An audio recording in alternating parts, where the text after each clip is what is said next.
జగన్ రెడ్డితో సాహసం చేసిన ఐపీఎస్ల దుస్థితి చూస్తున్నాం. మరో ఐపీఎస్ సంజయ్కి సుప్రీంకోర్టులో భారీ షాక్ తగిలింది. బెయిల్ రద్దు, లొంగిపోవాలని ఆదేశం.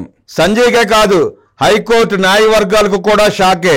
అగ్నిమాపక శాఖ డీఐజీగా అవినీతి ఆరోపణలు ఎదుర్కొంటున్న ఏపీ సిఐడి మాజీ చీఫ్ ఐపీఎస్ సంజయ్ కి సుప్రీంకోర్టులో గట్టి ఎదురుదెబ్బ తగిలింది. సంజయ్ ముందస్తు బెయిల్ ను రద్దు చేస్తూ అత్యున్నత న్యాయస్థానం నేడు సంచలన తీర్పు వెలువరించింది. 3 వారాలుగా కింద కోర్టులో లొంగిపోవాలని ఐపీఎస్ సంజయ్ ని ఆదేశించింది. అగ్నిమాపక శాఖ డీఐజీగా ఉన్నప్పుడు అవినీతికి పాల్పడ్డారంటూ సంజయ్ పై కేసు నమోదైన సంగతి తెలిసిందే. ఈ కేసులో ఆయనకు ఆంధ్రప్రదేశ్ హైకోర్టు ముందస్తు బెయిల్ మంజూరు చేయగా ఆ తీర్పును సవాల్ చేస్తూ రాష్ట్ర ప్రభుత్వం సుప్రీంకోర్టును ఆశ్రయించింది. రాష్ట్ర ప్రభుత్వం దాఖలు చేసిన పిటిషన్ పై విచారణ జరిపిన సుప్రీంకోర్టు ఏపీ హైకోర్టు ఉత్తర్వులను కొట్టివేసింది. దీంతో ఐపీఎస్ సంజయ్ కి బెయిల్ రద్దవడంతో పాటు చట్టానికి లొంగిపోయి విచారణ ఎదుర్కోవాల్సి ఉంటుంది. ముందు ఏం జరిగింది? సుప్రీంకోర్టు షాకింగ్ వ్యాఖ్యలు ఎందుకు చేశారు?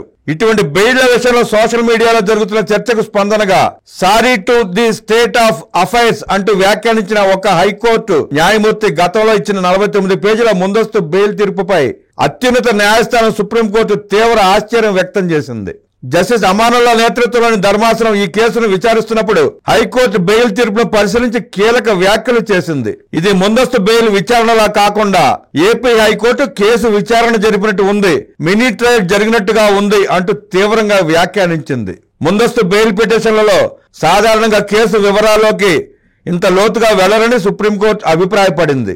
ఈ స్థాయిలో 49 పేజీల తీర్పు రావడంపై ఆశ్చర్యం వ్యక్తం చేసింది. అప్పట్లో న్యాయవర్గాల్లో కూడా ఇది తీవ్ర చర్చకు దారితీసింది. సుప్రీంకోర్టు చేసిన ఈ వ్యాఖ్యలు అప్పట్లోనే న్యాయవాద వర్గాల్లో తీవ్ర చర్చకు దారితీశాయి. హైకోర్టు తీర్పుపై సుప్రీంకోర్టు వ్యక్తం చేసిన ఈ అసంతృప్తి రాష్ట్రంలోని న్యాయ పాలనా వ్యవహారాలపై ఎలాంటి ప్రభావం చూపుతుందో అన్న చర్చకు తెరలేపింది. ఒక ముందస్తు బెయిల్ కేసులో 49 పేజీల తీర్పు మినీ ట్రయల్ జరిగినట్లుగా ఉందన్న సుప్రీంకోర్టు వ్యాఖ్యలు రాష్ట్ర న్యాయ వ్యవస్థ పనితీరుపై తీవ్ర ప్రశ్నలను లేవనెత్తాయి.